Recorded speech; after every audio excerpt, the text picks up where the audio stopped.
สวัสดีค่ะมื้อนี้เราก็มีภารกิจเนาะค่ะนี่คือเด็ดใบบักนาวออกจากต้นให้หมดเด้อค่ะเด็ดหมดแล้วสว่าสิแล้วมือบาดมือเป็นแผลเบิดนี่เนาะค่ะพอเด็ดออกไปแล้วมาเบิ่งต่อไปเนาะค่ะว่ามันสิเกิดอิหยังขึ้นมันสิได้ผล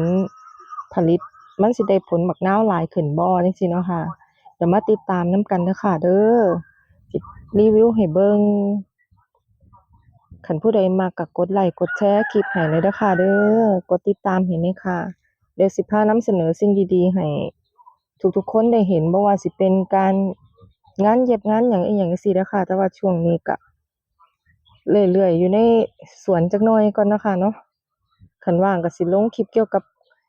การเทคนิคการเย็บการตัดให้เบิ่งนำเด้อค่ะคันผู้ใดสนใจก็ฝากกดติดตามนำกันก่อนเด้อค่ะเด้อคันมีสาระดีๆหรือว่ามีความรู้ดีๆก็สินำมาเสนอให้เพื่อนๆให้ทุกๆคนได้เบิ่งได้ชมกันเนาะค่ะ